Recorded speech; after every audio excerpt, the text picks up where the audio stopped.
초대 국무총리 인선을 포함한 인선 발표는 대통령이 직접 브리핑을 하기도 했습니다. 이후에도 계속 인선 관련 소식이 전해지고 있는데 인선의 기준을 충직도, 그러니까 국민에 대한 충직함, 그리고 국정 철학 이해도, 그러니까 실력이라고 이렇게 설명을 했습니다.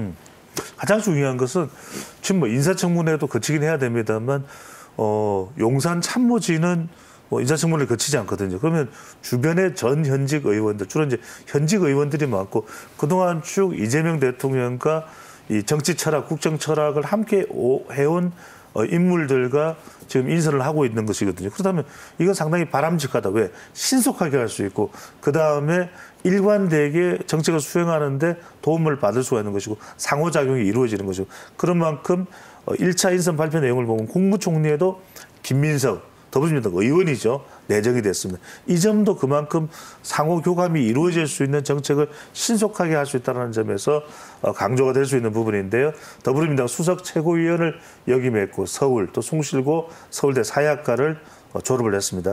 그 외에도 비서실 진용을 보면은 위성락 안보실장, 북미 통이죠. 주 러시아 대사까지도 역임을 했고 이종석 국정원장, 대표적인 노무현 정부 때 통일부 장관을 역임했었고 또 북한과 대화주의자이기 때문에 이 균형 외교와 실용 외교에 맞는 그런 외교 라인이라고 볼 수 있습니다. 또 1970년대생 강훈식 비서실장입니다. 이른바 아이디어 뱅커라고 불리죠. 그만큼 다양한 아이디어를 통해서 좀 참신한 정책, 또 이재명 대통령의 이 정책 보좌를 잘할 수 있는 인물이 강훈식이다. 이런 이야기가 나왔었고요. 국정 공백을 최소화하는 목표를 수행하기 위해서도 인수위가 없습니다. 충직함, 또 국정 철학에 대한 이해도가 중점인데 그런 인물들로 구성이 되고 있습니다. 특히 이제 주목하는 인물이 인수위 역할을 하는 국정기획위원회가 출범되는데 이한주 위원장입니다. 네.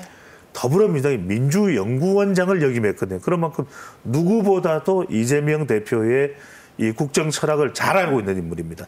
2차 인선에서는 김용범 정책실장 등 경제 컨트롤 타워가 발표했는데 이 경제도 보면은 꼭 분배에만 초점이 맞춰져 있지 않습니다. 성장에 상당한 비중을 두고 있습니다. 정책실장 김용범, 경제 성장수석입니다. 하중경, 사회수석의 문진영 이렇게 인선이 됐기 때문에 이런 인사의 내용을 보면 성장과 분배를 좀 균형되게 가져가겠다.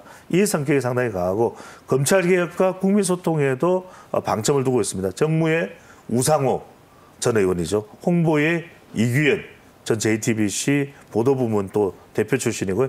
민정 또 오광수 전 검사 출신이고요. 서열보다는 좀 실용을 강조했다고 볼 수 있을 것 같고 대통령실의 3실장 5수석의 인선이 발표되기 때문에 먼저 이렇게 인선을 하는 것이 일단 대통령실이 빨리 가동이 돼야 된다는 이 점을 강조하고 있는데 경호처에서는 인사조직 이제 혁신 발표 왜냐하면 전 정부와는 경호처 구성은 다를 수밖에 없거든요.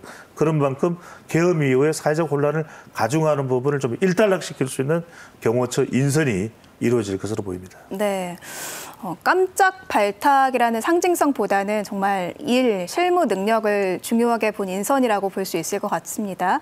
앞서 짚어주신 것처럼 대통령실 개편 움직임도 계속 있고 주말에도 인선 관련해서 계속 브리핑이 있었는데요. 실용적으로 일하는 조직, 인선 관련해서도 또 조직 개편에서도 실용을 좀 강조하는 모양이에요. 그렇죠. 외교도 이제 실용 외교. 또 인선도 실용적인 조직, 이래라 이거죠. 네. 이래서 성과를 내라. 네. 이게 이제 가장 강조되는 건데 국정기조의 실현을 위한 조직 개편 방안도 속속 발표가 되겠습니다. 이번 주 내내 또 발표가 될 겁니다. 국민 위해서 일하는 조직으로 만들고 성과를 계속 내야 될 수밖에는 없습니다. 그리고 이제 국정 상황실은 국정 운영 컨트롤 타워로 확대 개편이 되기 때문에 여기서 아마 이제 국민 여론을 살피는 부분도 상당히 좀 파악을 하고 빅데이터 등도 활용이 될 것으로 보이고요. 시민사회 수석은 경청 통합 수석실로 이제 확대 개편됩니다. 그러니까 상당히 좀 여론을 중시하는 대통령 리더십이 부각되는 모습이고요. AI 미래 수석실 또 재정 기획 보좌관 왜냐하면 국가 재정을 상당히 또 투입해서 경제를 회복하겠다는 의미가 국정 철학에 담겨 있기 때문에 재정기획 보좌관이 신설됩니다. 책임, 미래, 유능을 핵심 기조로 하고 있고 대통령실의 업무 설계를 위해서 실무급 전 직원을 대상으로 해서 워크숍이 이루어집니다. 이 부분이 이제 같이 공유하고 이 내용을 함께 가야 된다. 함께 가는 사회, 함께 가는 국민, 함께 가는 정부, 함께를 상당히 강조하고 있고요. 대통령실의 브리핑룸도 개선됩니다.